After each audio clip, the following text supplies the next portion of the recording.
Hola! Bonne année! J'espère que vous aimez ma nouvelle intro, je viens de la changer. À l'heure où je filme cette vidéo, je sais pas encore à quoi ressemble mon intro parce qu'elle est en cours de production. Je suis désolée pour cette petite absence sur YouTube. Ma caméra était cassée comme vous avez pu voir dans mon précédent vlog. Elle est tombée et du coup j'ai dû l'emmener en réparation, ça a pris beaucoup de temps. Enfin bref, je suis enfin de retour sur YouTube et j'ai un peu perdu la main. Genre je suis un peu stressée là alors que...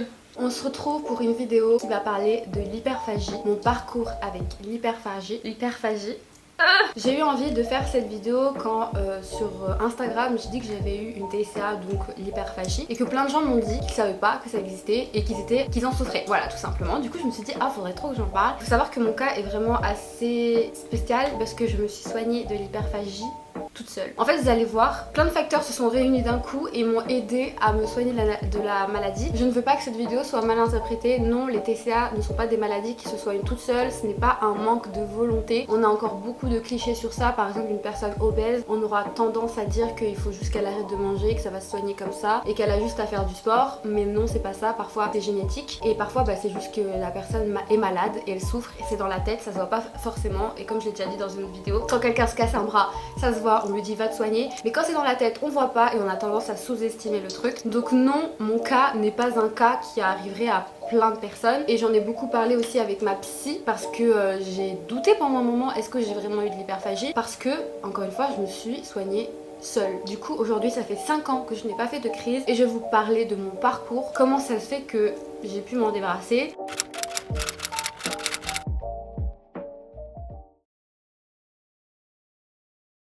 Alors déjà pour commencer, l'hyperphagie c'est l'une des TCA les plus courantes mais la moins diagnostiquée, la moins prise au sérieux parce que c'est un truc qui se voit... Bon, en gros l'hyperphagie ça ressemble un peu à la boulimie mais c'est pas la boulimie puisque comme vous le savez la boulimie on a tendance après à se faire... Désolée pour les gens qui aiment pas du tout ce mot vomir ou alors faire énormément de sport, ce genre de choses. L'hyperphagie ça va plus être... Bon, je vais vous décrire à peu près une crise, à quoi ça ressemble. Une émotion trop forte arrive, ça peut être de l'énervement, de la tristesse, du bonheur, ça dépend de chaque personne, c'est personnel, et on n'arrive pas à gérer, donc on mange. Et c'est genre une crise comme ça, d'un coup on va dans la cuisine et on mange tout ce qu'on trouve, tout ce qu'on trouve. C'est tellement puissant qu'on n'a même pas l'impression que c'est nous qui contrôlons la crise. Et en fait ce truc de manger, on a envie qu'après ça vienne nous aider à combler cette émotion trop forte. Sauf qu'en fait ça fait l'effet inverse, c'est qu'à la fin t'as de la nourriture jusqu'à là, t'as l'impression que tu vas vomir et ça peut arriver parfois de vomir mais c'est pas la volonté de vouloir se faire vomir, c'est vraiment juste que t'as tellement mangé que tu vomis. Bah en fait ça ne va pas combler ton mal-être puisque tu te détestes encore plus parce que tu viens de manger plein de choses et tu te détestes parce que t'as plus ce truc d'avoir faim, t'as trop mangé, tu détestes ton corps, tu te trouves dégoûtante, tout ce que t'as mangé ça te dégoûte, ça te donne la nausée et du coup voilà. Après chaque crise, et je pense personnel ça doit changer, il y a aussi ce type de crise où c'est pas forcément, enfin c'est juste t'es devant la télé et tu vois une pizza, du coup tu te lèves manger une pizza, puis après dans la télé ils mangent un hamburger, du coup tu te lèves et tu manges un hamburger. Enfin bref, je vous mettrai plein de vidéos en barre d'infos que j'ai pu voir sur YouTube, des petits reportages. Chaque TCA est personnelle et elle se déclenche d'une manière différente, les crises aussi. Donc si vous vous reconnaissez dans ce que je viens de dire, n'hésitez pas à consulter des professionnels, des psychologues. Parce que encore une fois, vous allez le voir, mon cas est vraiment très particulier. En plus bientôt ça va être gratuit les psys, non? 2022 ils avaient dit, enfin remboursé à 100%. Donc je suis trop contente, on va enfin avoir des gens soignés de leur tête parce que je vous jure on prend tellement pas au sérieux les trucs dans la tête. Bref, j'espère que que je me perds pas parce que je vous jure là je sais plus parler. Alors pourquoi je viens de découvrir que j'ai une TCA, enfin que j'avais une TCA, je suis tombée sur un reportage que je vous mettrai en barre d'infos et je me suis dit mais attends, mais j'ai fait ça toute ma vie. Comment ça je ne le savais pas. J'étais vraiment choquée et là ça a vraiment fait une illumination dans ma vie. Je me suis dit mais what the fuck. Et bien sûr je n'ai jamais été diagnostiquée parce que comme vous allez voir on ne m'a jamais vraiment pris au sérieux et en même temps c'est une TCA qui est pas trop... En fait elle est, comme je vous l'ai dit, elle est très répandue mais pas prise au sérieux et maintenant ça doit faire 3-4 ans qu'on diagnostique enfin les gens, qu'on prend vraiment ça au sérieux. Enfin si je me trompe pas, j'espère que je dis pas de bêtises. Alors, je pense que mon hyperphagie a commencé très jeune, avant que mes parents divorcent. Et ils ont divorcé vers mes 7 ans. On va dire que ça a commencé vers mes 6-7 ans. Vraiment, c'est très dur dans la chronologie de m'en rappeler. Surtout que je suis super nulle en maths avec ma dyscalculie. donc yes. Et je pense, encore une fois c'est dur aussi de se rappeler qu'est-ce qui a pu déclencher, mais je pense aujourd'hui à 22 ans que c'est mon père qui a déclenché tout ça. Et il faut que je fasse d'ailleurs une vidéo sur mon père vraiment, parce que je sais ce que c'est d'avoir un parent toxique et il y a tellement de gens qui sont dans cette galère là. Et il m'en a fait vivre des choses et il faut absolument que j'en fasse une vidéo. Dites-moi en commentaire si ça peut être une vidéo qui vous intéresse. Là on est là pour parler d'hyperphagie, donc je vais essayer de pas trop rentrer dans les détails de ce que mon père a pu me faire et tout, mais je suis obligée quand même de raconter un peu. Avant que mes parents divorcent, mon père c'était vraiment, je pense, mon exemple. Je faisais tout vraiment comme mon père. C'est un pervers narcissique, donc il avait une très mauvaise emprise sur moi. J'étais garçon manqué, je voulais pas aller à l'école, j'aimais pas l'école, je mangeais la bouche ouverte, je me comportais vraiment comme un... Après c'est pas grave hein, d'être une petite fille masculine, mais vraiment j'étais pas moi-même et j'étais...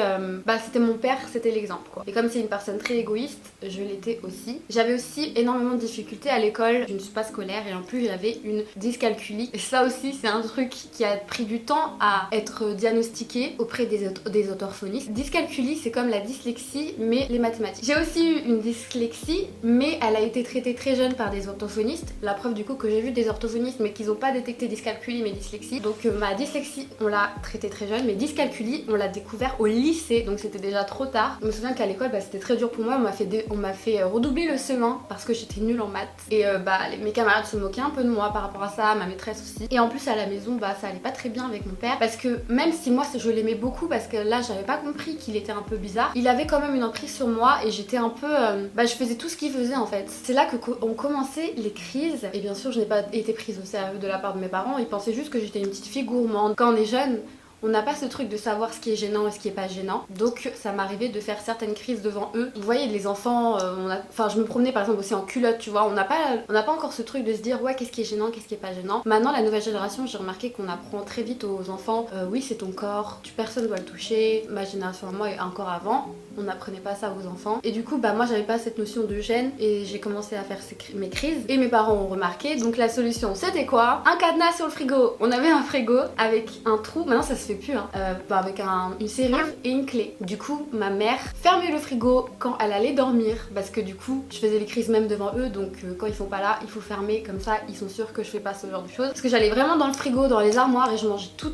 Et je me souviens que mon père passait après la sieste quand ils avaient pas encore fermé et il disait oh la petite souris est passée, parce que je faisais des crocs dans tous les fromages, dans tous les trucs comme ça. Et du coup voilà, c'est comme ça qu'ils avaient traité le problème à l'époque, en fermant les trucs, en les mettant haut pour pas que je les attrape. Ensuite mes parents ont divorcé et j'étais tellement triste. Comme je vous l'ai dit, j'aimais beaucoup mon papa alors qu'il avait déjà un certain comportement envers moi, mais moi je pense que je voulais me faire remarquer, je voulais qu'il m'aime. Je me souviens que j'ai un cauchemar traumatisant dans mon rêve. Je suis dans une voiture, il y a personne devant, je tombe et je vois au loin mon père qui est là en mode bon elle est toujours pas là, on y va. Et en fait c'est ce truc là parce que mon père c'était une personne tellement égoïste que ses enfants il les attendait pas. Il disait ouais on va faire les courses, moi le temps que je me prépare il était déjà parti. Et ça me stressait trop. Je pense que j'avais envie d'avoir toute son attention et comme je l'aimais, je voulais qu'il me remarque, je voulais qu'il m'aime. Mes parents divorcent, moi je suis trop triste, je pleure tous les soirs. Je me souviens que j'ai accroché des photos de mon père au-dessus de mon lit, j'étais vraiment trop triste. Mes parents se sont remis ensemble à cause de moi parce que j'étais tellement triste. Et comme vous savez les pervers narcissiques, ils devaient être contents là, il était en mode t'as vu ce que t'as fait, tu rends nos enfants vraiment tristes et que ça n'allait vraiment mal. Donc bref, ma mère s'est laissée manipuler, elle est retournée avec lui et c'est là que les choses ont un peu changé et que j'ai réalisé que mon père était un peu bizarre. Et bien sûr là je raconte un peu mon histoire, mais entre temps il y a bien sûr ces crises. Et faut savoir les crises ça se fait pas tous les jours, toutes les semaines, tous les mois. Ça peut vraiment être des périodes de stress et tout. Enfin moi les crises c'était de stress. C'était rarement... Enfin peut-être jeune, je me souviens pas vraiment, mais en grandissant c'était vraiment quand j'étais stressée. Ça pouvait être une épreuve, ça pouvait être un contrôle, un truc comme ça. Je me souviens que j'étais une petite fille qui prenait du poids, perdait beaucoup de poids toujours. Parce qu'en fait je pense que ça dépendait des périodes où je faisais des crises. Du coup mes parents se remettent ensemble et là je réalise que mon père est vraiment bizarre. Et là j'ai plus ce petit truc de ah j'aime trop mon papa, je vais être comme lui. Non, en vivant avec ma mère j'étais devenue un peu plus féminine, j'avais commencé à prendre soin de moi, j'aimais bien me coiffer, j'aimais bien m'habiller. Alors que quand j'étais avec mon père, moi j'avais pris l'exemple de mon père, donc je m'habillais n'importe comment, je sortais toute nue dans la rue, ce genre de choses quoi. Et ma mère elle essayait toujours Elixane il faut s'habiller, Elixane, et moi j'étais en mode non me touche pas. Enfin bref, un peu comme mon père quoi. Enfin, je dis pas que mon père se promenait tout nu, mais voilà, vous avez capté. Et là, je vois mon père qui est trop bizarre, il fait des trucs. Je remarque ce qu'il fait enfin à ma mère parce qu'avant, je le remarquais pas forcément. Il se dispute beaucoup, il y a des choses qui se balancent, il y a des choses qui se cassent. C'est là que je comprends que en fait, mes parents seraient mieux, enfin, étaient mieux séparés. Je commence à m'opposer à mon père. Je me souviens qu'à un repas, je me souviens plus ce que mon père m'a dit, mais il m'a tellement énervé que j'ai pris mon verre d'eau et je lui ai balancé à la gueule. Et là, je suis partie en courant, il m'a défoncé ma race, il m'a frappé. Je crois que c'est la première fois qu'il m'avait frappé. Quand ils se sont remis ensemble, c'est là vraiment que j'ai compris que mon père était chelou et que j'ai commencé à m'opposer à mon père. Et lui, bien sûr, il disait juste ah ouais, t'as retourné les cerveaux des enfants, t'es une manipulatrice. Bon. Ils aiment trop dire ça, les pères narcissiques, alors qu'en vrai c'est eux. Ils se sont à nouveau séparés et j'étais beaucoup mieux comme ça. J'habitais du coup avec ma mère et je voyais mon père tous les week-ends. Sauf que là, un nouveau problème arrive. Ma mère du coup sait que j'ai un problème avec la nourriture, mais elle se dit pas que c'est une maladie, elle se dit pas que c'est l'hyperphagie, elle se dit juste que je suis une petite fille gourmande. Donc elle commence à me dire tu dois manger moins. Elle surveille énormément ce que je mange, elle m'autorise pas à me resservir, ce genre de choses. Et en plus pendant cette période là, enfin elle travaillait beaucoup, elle était toute seule avec 2 enfants et du coup moi j'ai commencé à faire à manger parce que ma mère elle faisait plein de trucs surgelés et moi j'aimais pas forcément parce que en plus d'être gourmande j'aimais bien aussi la cuisine. Donc j'ai commencé à faire à manger, donc j'avais un peu plus de contrôle sur la nourriture, mais dès que ma mère était là, elle surveillait tout ce que je faisais, les quantités. Le soir elle me disait ouais c'est bien si tu manges juste un œuf ou juste une pomme et tu vas te coucher. Et quand je mangeais pas, elle était fière de moi, elle me disait c'est bien tu n'as pas mangé ce soir, le soir on n'a pas besoin de manger, tu devrais rien manger, va te coucher. Enfin c'est horrible de dire ça à une petite fille qui est malade, c'est ce truc de vouloir manger même si t'as pas faim, c'est juste t'as besoin de nourriture, c'est ton réconfort. Et en plus de ça à côté à la cantine, bah là elle était pas là donc forcément je voulais me resservir, sauf que quand tu te resserres tu payes plus cher. Du coup bah ma mère elle me grondait en mode ah tu te resserres c'est pas bien, en plus on paye plus. J'ai perdu la chronologie, je vais retrouver mon texte. Donc comme je vous l'ai dit, mon père je le voyais que les week-ends. Comme je l'ai dit c'est un pervers narcissique, donc c'est une personne qui parle très fort dans les lieux publics. Là j'ai commencé à comprendre qu'il était gênant. Il parlait fort, il pensait qu'à lui, c'était je. Des choses aussi qu'il faisait qui étaient horribles, c'est il sifflait des meufs devant moi. Et moi j'étais en mode mais papa pourquoi tu fais ça? Et il me disait non mais les femmes elles se font belles pour nous et elles aiment bien qu'on leur dise qu'elles sont belles, donc tu siffles, tu les abordes. Alors que moi je voyais ces femmes là qui étaient saoulées et j'étais en mode mais c'est bizarre, enfin t'es jeune mais tu vois du coup un papa c'est censé être quelqu'un qui te protège, c'est censé être quelqu'un qui t'isole de toutes ces choses mauvaises du monde. Et lui non, il pensait se cacher mais en fait il le montrait. Genre par exemple il pouvait être à côté d'un pote et dire ouais t'as vu celle-là elle est bonne et tout, et après il fait ah attention il y a les enfants, parle pas trop fort, alors que moi j'entendais tu vois. C'est gênant, je vais pas trop parler non plus de lui trop longtemps parce que sinon j'aurais plus rien à dire pendant ma vidéo sur lui, mais ce truc des femmes où les filles doivent être jeunes et doivent être minces alors que lui c'est un vieux daron, bah lui il me critiquait énormément sur mon physique et sur mon poids et du coup bah j'ai commencé à plus vouloir venir le voir parce qu'il me gênait. Enfin voilà, c'était plus mon petit papa chéri, c'était vraiment le mec est chelou. Mais comme j'ai une addiction à la nourriture et que ma mère contrôle énormément ma nourriture, mon père lui il a envie de nous voir, il nous aime même s'il est chelou. Donc qu'est-ce que je dis à mon père pour lui prouver, enfin pour lui dire que je vais venir le voir? Oui allô papa, tu veux que je vienne ce week-end? Oui ma chérie, je t'aime, vous me manquez. Alors tu m'emmènes au restaurant si tu veux que je vienne. Ok ma chérie, je t'emmène au restaurant demain alors, on se retrouve là-bas. C'est ma manière à moi d'accepter de voir mon père. Je savais que lui allait m'emmener au McDo ou au restaurant, chose que ma mère nous emmenait très rarement. Du coup bah même si mon père me saoulait et que c'était très stressant d'aller chez lui, je savais comment j'allais aller au McDo. En plus je me souviens que mon frère, lui du coup c'était au contraire de moi, lui il mangeait pas beaucoup, il était vraiment petit, tout mince, il avait un petit estomac, il avait du mal à manger. Donc quand on allait au McDo et que lui il allait jouer, je mangeais ses frites et son burger, donc je mangeais plus parce que bien sûr j'étais jamais remplie, j'avais tout le temps, en fait j'avais même pas faim, j'avais même plus ce truc de le ventre qui gargouille, j'avais juste besoin d'avoir un truc dans la bouche et de mastiquer à côté des crises d'hyperphagie parce que comme je l'ai dit c'est une habitude, t'as besoin après de tout le temps pouvoir manger comme ça. Donc voilà, j'ai continué ma vie comme ça. À un moment donné je voyais de moins en moins mon père parce qu'il est parti vivre ailleurs et donc j'ai continué ma vie avec ma maman et mon frère, on était que tous les trois et voilà, dès qu'il y avait une période de stress dans ma vie, bah c'était les crises d'hyperphagie et maintenant caché de ma mère. En plus de ça mon frère a commencé à grandir, donc il a commencé à manger beaucoup, donc ma mère a acheté des choses pour mon frère que moi je n'avais pas le droit de manger, genre elle lui a acheté des Kinder Bueno, plein de brioches, plein de machins. Et elle me disait ça c'est pour ton frère, toi t'as pas le droit de manger. Vous imaginez? C'est horrible. Imaginez que vous avez plein de nourriture mais vous n'avez pas le droit d'y toucher. Qu'est-ce que vous allez faire? Bah vous allez y toucher quand même. quand il y a personne. Et ça c'était horrible de genre mon frère il avait le droit de manger tout ce qu'il voulait, il pouvait se servir plein de fois. Mais moi on me regardait comme ça. Non tu te resserres pas, t'as pas le droit, toi tu manges pas, tu vas dormir. Et ça c'est très dangereux parce que j'aurais pu passer de hyperphagie à anorexie parce qu'on m'intégrait toujours dans la tête que manger c'est pas bien, je devrais pas manger, je suis grosse, je suis pas bien. Et ça arrive à beaucoup de personnes en fait de passer d'un TCA à un autre. Par exemple une personne qui a été victime d'anorexie, qui après va être dans un centre de...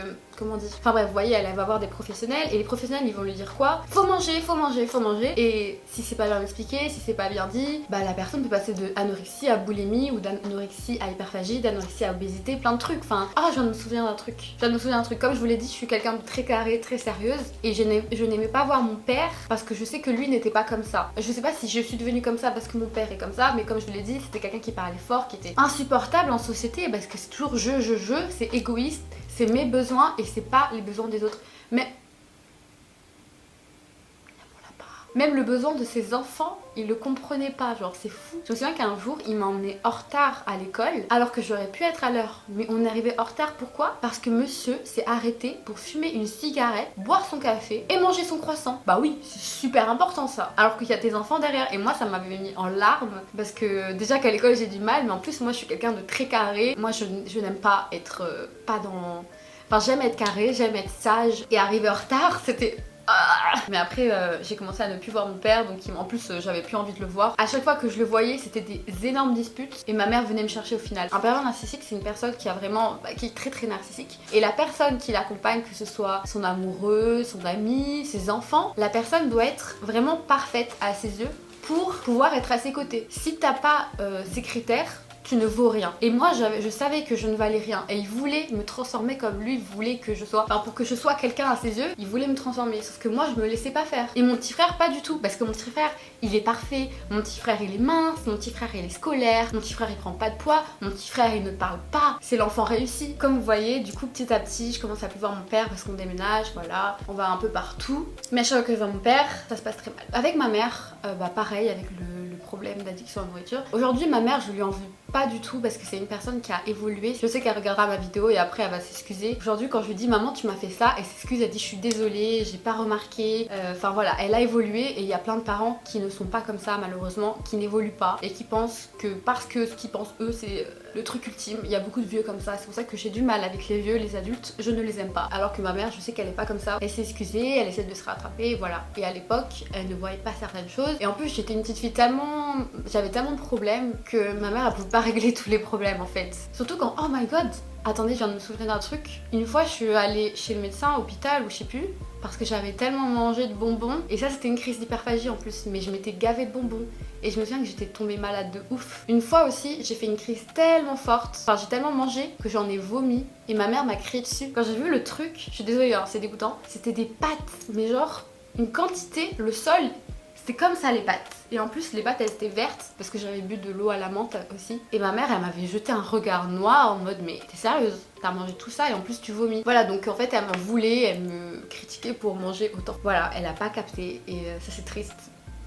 J'ai aussi vécu de l'harcèlement scolaire, je pense que j'en ai parlé dans une vidéo donc ça sert à rien que je ne replonge dedans, mais j'ai eu de l'harcèlement scolaire qui m'a mené à une tentative de suicide. Mais après ma mère n'était pas au courant, mais après cette tentative de suicide j'ai tout expliqué à ma mère a fait les démarches pour qu'on quitte ce lycée, pour qu'on quitte le pays parce que c'était un autre pays. On est arrivé en France, on s'est installé et d'ailleurs en parlant de maison, il y a un truc que j'ai oublié de vous dire, c'est que depuis toute petite je n'ai jamais eu de chambre et pour certaines personnes c'est rien. Enfin voilà, par exemple ma mère et mon frère, je sais qu'ils étaient pas comme ça, mais moi c'était un truc dont j'avais vraiment besoin et je pense que c'est en tant que hypersensible, c'est que bon voilà, les hypersensibles ont vraiment besoin de s'éloigner de certaines personnes et de se retrouver dans une pièce tout seul pour les énergies, mais je pense que même si vous n'êtes pas hypersensible, je pense que tout le monde a besoin un peu de ça, je pense. Enfin bref, en tout cas moi c'était beaucoup plus prononcé chez moi. Je n'ai jamais eu l'occasion d'avoir une chambre à moi ou une chambre décorée parce que comme je vous l'ai dit, ou je sais pas si je vous l'ai dit, mais on déménageait beaucoup. Ah j'ai oublié de parler de ça, voilà. Partout où j'allais,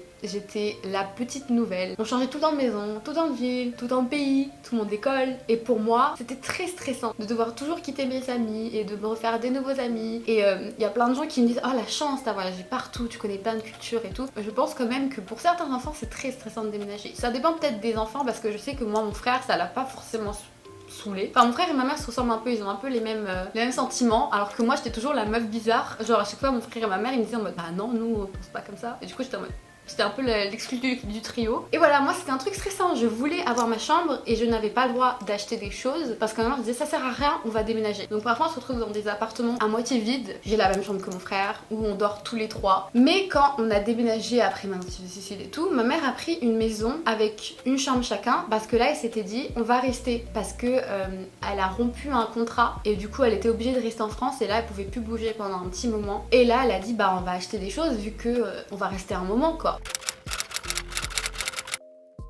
Donc là j'ai eu ma propre chambre et j'ai pu la décorer enfin comme je voulais. D'ailleurs c'est la première vidéo que j'ai fait room tour sur ma chaîne. Je crois qu'elle est en privé la vidéo mais je vous la remettrai en public si vous voulez, comme ça vous verrez. Et donc bah là j'ai enfin ma propre chambre, je suis trop contente. Je la décore en rose, plein de petits trucs mignons comme ça. À côté bah comme je vous l'ai dit j'ai changé d'école, je change mais là je me dis bah là ça va être pour un petit moment, bon même s'il me restait plus que 2 ans. Je suis dans un lycée aussi qui est trop cool parce que bah ils jugent pas, c'est un lycée d'art et généralement les lycées d'art sont beaucoup plus libres dans la façon de... Bah vous voyez les gens quand ils sortent des lycées d'art, ils ont les cheveux colorés, Doc Martens, on connaît. Et du coup bah là je me suis sentie beaucoup plus libre parce que dans mon ancien lycée c'était pas du tout comme ça. Et j'aurais tellement de choses à vous raconter je pense, je sais même pas si je vais tout mettre dans cette vidéo tellement c'est long. Mais dans mon ancien lycée c'était vraiment un lycée de riches, c'était au Sénégal à Dakar. Du coup bah c'était un lycée français. Tous les gens qui étaient un peu riches au Sénégal allaient dans cette école. Genre par exemple on avait le fils du président dans l'école, que des gens qui avaient des grands hôtels, que des gens comme ça, alors que moi bah j'étais pas comme ça, enfin ma mère était prof. Ils allaient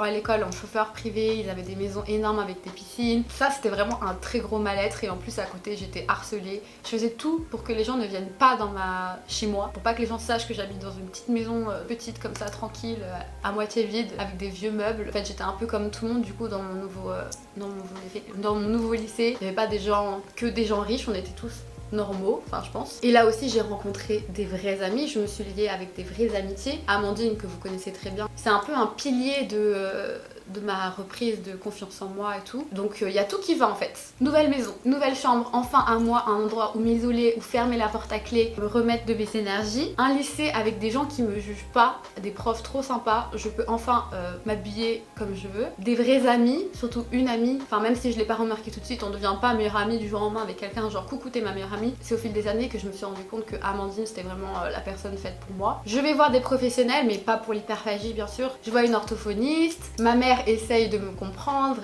même s'il y a encore ce truc avec la nourriture quand même elle contrôle beaucoup. Enfin bref, il y a tout qui va bien et en fait c'est à partir de là que petit à petit je lâche l'hyperphagie. Comme vous pouvez le voir, il y a tous les facteurs qui font que bah je ne peux que aller mieux parce que les professionnels quand vous allez les voir ils vont essayer de comprendre vos crises, d'où elles se déclenchent parce que l'hyperphagie elle arrive pas comme ça du jour au lendemain, c'est qu'il y a un mal-être derrière, c'est qu'il y a une personne derrière, c'est qu'il y a des gens derrière. Mais là en fait comme je vous l'ai dit tous mes problèmes c'était mon père, bah le fait de pas avoir une chambre, c'était le fait de beaucoup déménager, c'est le fait d'avoir de l'harcèlement, tout ça ça a disparu en fait et du coup petit à petit j'étais sur un nouveau chemin, j'étais sur des nouvelles bases et je pouvais m'en débarrasser. Donc là petit à petit je me suis débarrassée de ça même si je faisais encore des crises et celles-là elles sont plus claires pour moi parce que c'était il y a pas longtemps, c'était il y a moins de 5 ans, non c'était il y a 5 ans donc elles sont plus claires pour moi, je m'en souviens beaucoup plus. Et mon père dans tout ça c'est que bah là on était vraiment très éloignés, j'ai continué à le voir mais je le voyais une fois par an. À chaque fois j'ai accepté d'aller le voir parce qu'il me faisait voyager, chose que ma mère ne faisait pas, sauf que bah pareil ça se passait toujours mal.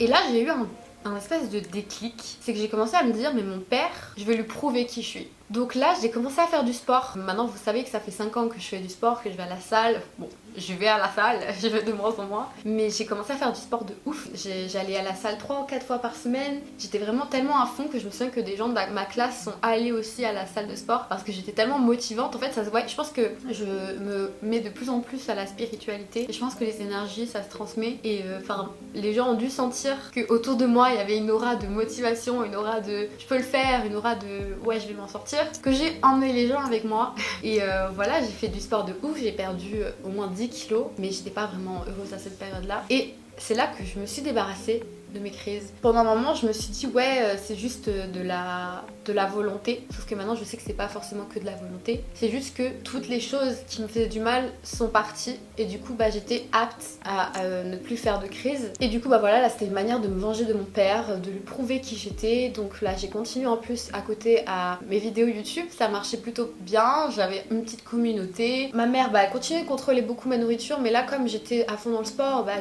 je chronométrais, je pesais tout ce que je mangeais, ce genre de choses. En plus à l'école ça allait bien, j'avais des amis, je faisais des projets de cinéma, j'avais des bonnes notes parce que là entre temps ma dyscalculie a été traitée. Enfin j'avais des tiers temps à l'école. Bref donc tout allait bien, vous voyez. Donc là j'ai commencé à m'opposer à mon père, à lui prouver voilà je suis quelqu'un, tu vois, je suis quelqu'un. Je suis pas ce que toi tu veux, mais moi j'ai confiance en moi et tu peux plus m'atteindre. Et du coup bah là les crises, plus rien. Elles ont définitivement disparu depuis 5 ans. Chose que je voulais dire, que j'ai oublié de dire aussi, c'est que comme vous le savez, je suis devenue végétarienne à 14 ans. Donc à cette période-là, je faisais encore mes crises d'hyperphagie, mais j'ai commencé à quand même avoir une vision différente de la nourriture. C'est-à-dire que j'ai commencé à réaliser que tout ce que je mangeais, bah c'était pas spécialement bien. Donc je remettais tout en question. Ça m'a fait que quand même j'avais quand même un petit éloignement par rapport à la nourriture. Même si je mange pas de viande, ça m'empêche pas de faire des crises d'hyperphagie. Genre par exemple ma nounou elle faisait des gros plats de riz comme ça avec de la sauce, des plats africains bien bons là, sans viande parce qu'on lui demandait. Et je mangeais ça comme ça là, c'était vraiment rempli. Enfin bref, mais bon, voilà, petit à petit avec le végétarisme quand même ça m'a fait prendre conscience de la nourriture. Ça, je pense que le végétarisme m'a beaucoup aidé aussi. C'est plus miam miam, c'est trop bon, burger, McDo, foie gras. C'était plus foie gras c'est bizarre, c'est mal fait. Burger, McDo, c'est pas ouf. Oui, du coup ça fait aussi 5 ans que je ne fais plus de crise parce que je me suis débarrassée définitivement de mon père. Ça va faire 2 ans que je n'ai plus aucun contact avec ce malade. Tout simplement parce que maintenant je vis des réseaux sociaux comme vous le savez. Et mon père en fait il avait il me manipulait avec l'argent parce que pendant une période quand j'étais étudiante j'avais besoin d'argent. Donc il me disait ouais si tu veux que je te donne de l'argent tu viens me voir. Moi j'avais besoin de payer mon loyer, j'avais besoin de manger, donc j'ai accepté parce que ma mère elle pouvait pas tout payer non plus toute seule. Sauf que dès que j'ai commencé à gagner de l'argent avec les partenariats, du jour au lendemain je dis bonjour papa, je gagne ma vie maintenant, donc tu peux aller te faire foutre. Je te déteste. Bloquer Instagram, bloquer Facebook, bloquer de partout. Voilà, ça fait 5 ans que je ne fais plus de crise d'hyperphagie. Mais il y a une fois où j'ai failli en faire une, mais que je n'ai pas fait. C'est quand mon ex m'a quittée, c'était ma première relation amoureuse où vraiment j'étais amoureuse parce qu'avant j'avais jamais été amoureuse et je l'aimais beaucoup et je n'étais pas prête à me faire quitter du jour au lendemain. Donc quand je suis rentrée chez moi en larmes trop mal, j'ai vu la cuisine et je me suis dit il faut que je trouve des trucs à manger. Sauf que bah mes amis sont arrivés à temps parce qu'ils savaient du coup que je m'étais fait larguer, donc ils sont venus super vite et je n'ai pas eu le temps de me mettre à manger. J'espère que je n'ai pas oublié certains éléments. Encore une fois, comme vous voyez, mon cas est vraiment à part parce que c'est pas à tout le monde que ça arrive du jour au lendemain de se débarrasser de toutes les choses qui te font du mal-être. Toutes les choses qui te font du mal. On va dire que j'ai eu juste de la chance, que toutes les choses ont disparu et qu'on m'a donné une seconde chance. Oh, j'ai oublié de vous parler d'un truc. Est-ce que je le dis? Ouais, vas-y, je le dis avant que la vidéo se termine. Après aussi, mon harcèlement, j'ai eu beaucoup de temps. Enfin, je vous l'avais dit aussi dans une vidéo, j'ai pris du temps aussi à me remettre.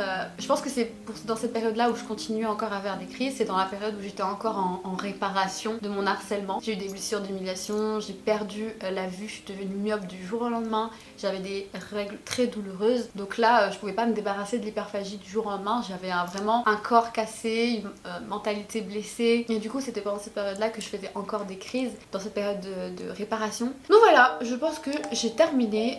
N'oubliez pas, oula, on dirait que je vais faire la fin de Victoria Charlton. N'oubliez pas de barrer vos portes. N'oubliez pas que les TCA ce ne sont pas des maladies qui disparaissent du jour au lendemain, que ce n'est pas de la volonté de la personne, c'est pas juste arrête de manger. Non, ça va faire que empirer. Donc voilà, j'espère que ça aura aidé certaines personnes qui ne savaient pas qu'ils souffraient d'hyperphagie. Ça vous a peut-être fait comprendre que quelqu'un de votre entourage souffre aussi de cette maladie ou d'une autre TCA. Malheureusement, je ne peux pas parler d'autres TCA parce que je n'en suis pas victime. Aussi, sachez que c'est une maladie, c'est des maladies à vie, c'est-à-dire que tu peux pas en débarrasser du jour au lendemain. Là, je suis en train de vous dire que ça fait 5 ans que je n'en souffre pas. Là, j'ai des piliers en fait un peu. Ma vie, à partir de là, elle est pas devenue toute rose. Bien sûr, il y a eu encore des choses qui m'ont blessée, mais comme j'avais des piliers, ça m'a permis de pas replonger. Voilà, aujourd'hui, je me dis si Amandine par exemple, elle me parle plus ou que ma mère me laisse tomber, enfin plein de choses comme ça, je pourrais, je pense, potentiellement retomber dans l'hyperphagie. Mais aujourd'hui, j'ai des piliers et du coup, quand je vais mal, j'ai quelque chose sur quoi m'appuyer et du coup, bah ça me permet de pas replonger. C'est des trucs à vie et il faut toujours faire attention, il faut toujours surveiller ces personnes de près parce qu'elles peuvent retomber dans ça et ça peut partir très très loin. L'hyperphagie, mais comme